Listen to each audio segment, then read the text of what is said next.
Friends, இப்போ நான் 14வது நாள் பயணம். 1500 கிலோமீட்டர் சென்னைக்கு அப்பால இருக்கிறேன் நானு. இதுக்கு முன்னாடி நான் பத்ரக்லேருந்து கிராஸ் பண்ணி வரும்போது, பாலசோர்ன்ற ஒரு இடத்த நான் கிராஸ் பண்ணிட்டு வந்தோம். இந்தியாவோட ஏவுகணை ராக்கெட் ஏவுகணை நகரம் எது அப்படின்னா பாலசோர் தான். ஆர்மியோட டெஸ்டிங் ராக்கெட்ஸ் எல்லாமே அங்கேருந்து தான் மோஸ்ட்லி ஏவுறாங்க. அது பாதுகாப்பு சம்பந்தப்பட்ட மிக முக்கியமான இடம். அ அந்த பாலசோர்ன்ற ஊருக்கு சிவனோட பேரை தான் வச்சிருக்கிறதா போட்டிருக்கு. அவ்வளவுதான். இது ஒரு விவசாய பூமி தான் ஒரிசா. இப்பதான் கொஞ்சம் கொஞ்சம் ஆரம்பிச்சு இண்டஸ்ட்ரீஸ் நிறைய வந்துகிட்டு இருக்குன்னு நினைக்கிறேன். அது விவசாயம் பண்ணி பண்ணி பயிர் வச்சது ரெடியா இருக்கு. நாத்து நட்டு ரெடியா வச்சிருக்காங்க. இப்போ தண்ணி பாய்ச்சி பக்குவப்படுத்தி வச்சிருக்காங்க. இன்னைக்கோ நாளைக்கோ நட ஆரம்பிச்சிருவாங்கன்னு நினைக்கிறேன். இன்னைக்கு இங்க இருந்து ஒரு 100 கிலோமீட்டர் தள்ளி ஏதாவது ஒரு ஊர்ல ஸ்டே பண்ணலான்னு பாக்குறேன். நேத்து கொஞ்சம் ரூம் கிடைக்கல. ஓப்பன் ஹால் தான் கிடைச்சது. அதனால கொஞ்சம் அன்கம்ஃபர்டபுளா இருந்தது.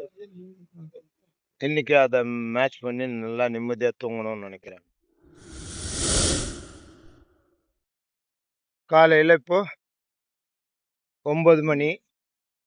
என்னோட டிராவல் ஸ்டார்ட் பண்ணி 1 hour ஆகுது. எனக்கு தெரியல, நேற்று டயர்ட்ல மறந்துட்டேன், கவனிக்கல. நேற்றே நான் 1500 கிலோமீட்டர், அதாவது 13th டேவே நான் கவர் பண்ணிட்டு இருக்கேன்.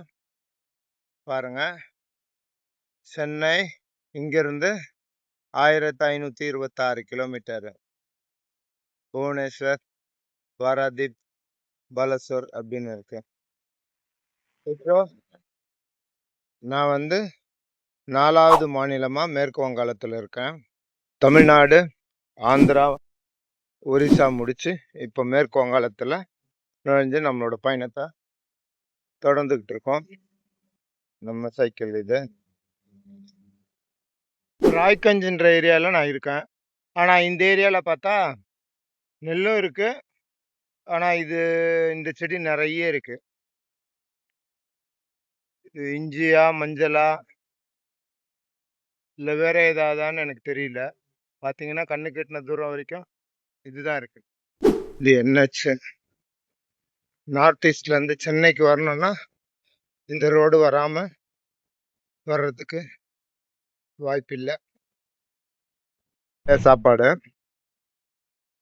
ஏதோ சொன்னாங்க, யாரோ ஒருத்தர் சாப்பிட்டுட்டு இருந்தார், என்னன்னு பார்க்கலாம் அப்படின்னு சொல்லிட்டு நானும் ட்ரை பண்றேன். பொரி, குழம்பு, வடை, பார்ப்பேன் எப்படி இருக்குன்னு.